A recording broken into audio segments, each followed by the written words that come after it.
It's finally here, the DC-6 by PMDG. And it's about time. But in this review, we'll figure out if it was worth the wait or not. For anyone new to the channel, I am a professional pilot with over 7,000 hours of flight time.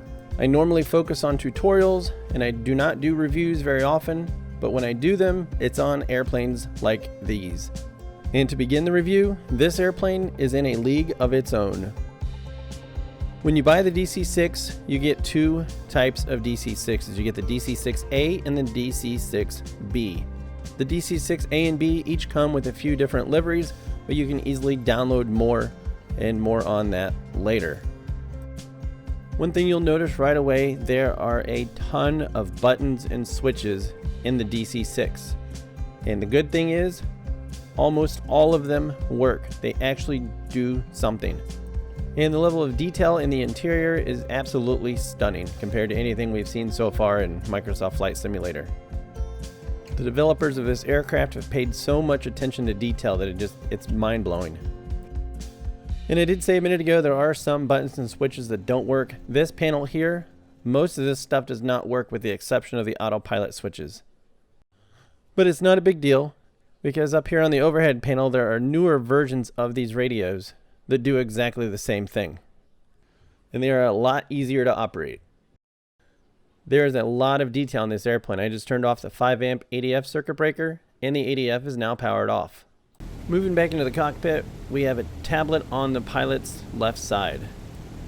And one thing you can do with this tablet is go to the fuel and load manager page, and you can set up your fuel, passenger count, all that stuff. Anything that has to do with loading of the aircraft. You can increase the fuel weight by 10 pounds or 100 pounds by clicking the arrow or either scrolling up and down with a mouse wheel.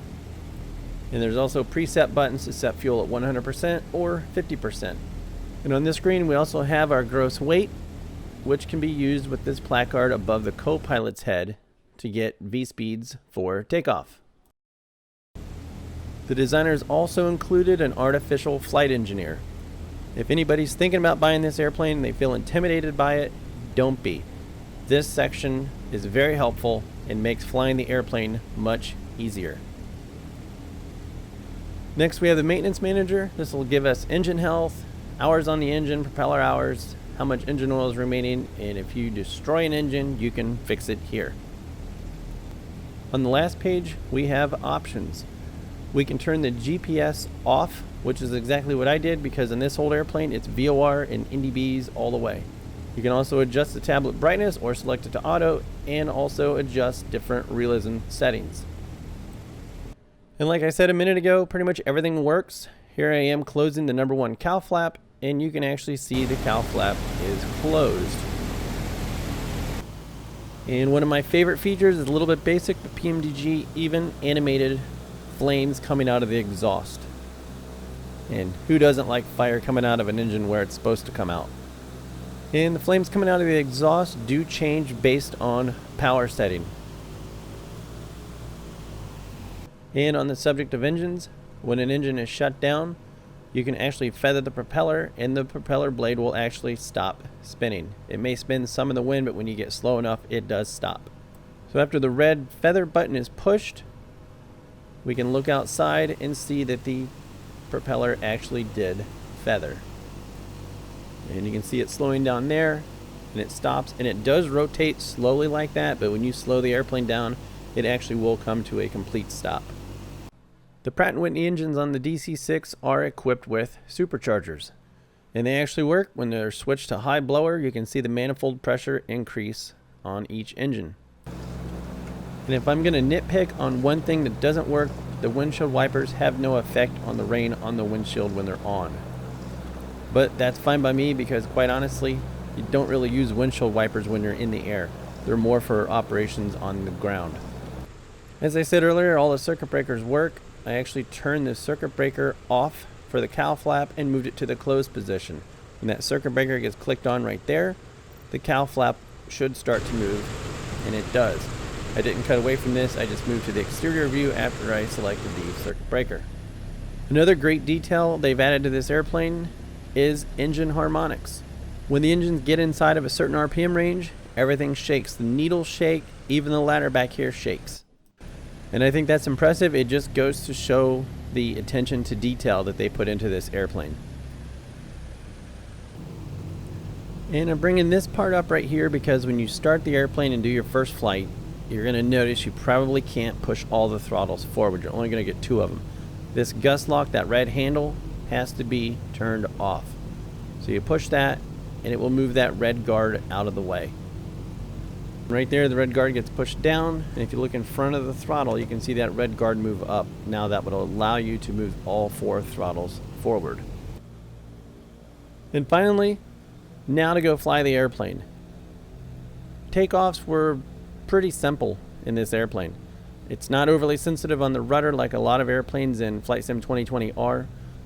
It's very forgiving, but also this airplane, you can't make it do anything fast because it won't. It likes to do everything slow. I did get off the center line here, and I did use just a very small amount of rudder to bring it back. It does not take a lot, at least with my setup. And the airplane rotates nicely. It does like to hug the ground just a little bit, but once it gets going and gets the gear up, it climbs just fine. In the air, this thing flies like a tank. Here's full left aileron, and you can see how slowly it rotates. To compare the flight characteristics to something, if a Sherman tank and a Cessna 172 could have a love child, this would be it. After doing some turns, I decided to try an approach to a landing stall. This airplane's big and heavy. It will slow down quickly. Like I said, it doesn't like to do anything fast, but when the airplane does stall, the wing can drop pretty quick like that, and the nose will drop just as quick. But the stall was easy to recover from, and the aircraft did not really have the tendency to want to develop into a spin.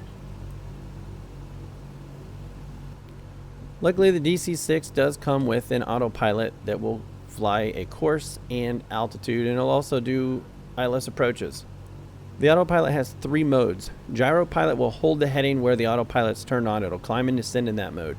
Lateral navigation is done by selecting the localizer position, and approach is selected for ILS approaches. The landings were probably the most difficult phase of flight with the DC-6.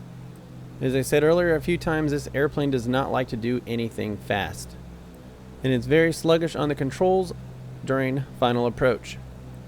So line up early and try your best to stay on the extended center line of the runway. The DC-6 does have good rudder controllability on the ground. It can get away from you a little bit if you overcorrect, but a real airplane will do the same thing.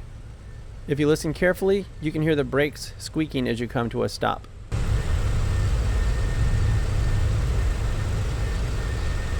So once the DC-6 is downloaded, you will also have this PMDG Operations Center. This is an app that runs in the background. And from here you can download different liveries, check for updates, and also get help if you need it. And also a copy of the Pilot Operating Handbook comes with this aircraft. If you go to the Community folder and click on the DC-6, and then select Documentation, and then select the DC-6 POH, and it will bring up the Pilot Operating Handbook for the DC-6, where you can learn just about anything on the airplane, anything from aircraft systems to checklists to emergency procedures. And if you want a lot more really good information, check out TheFlyingFabio's Twitch channel and also his YouTube channel, and be sure to subscribe. He is also a wealth of great information, and I've known Fabio in person. I first met him a little over 10 years ago. So be sure to go over and check out his channel. So within a review, my final thoughts on the airplane. I'm actually blown away by this thing. It was worth the wait. It is a fantastic airplane. The level of detail, the attention to all the systems and all the circuit breaker switches, everything works. It is absolutely fantastic. It has blown my mind in just the few hours that I've flown it since I got it.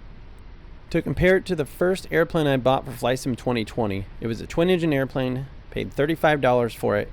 Circuit breakers didn't work, a lot of stuff didn't work.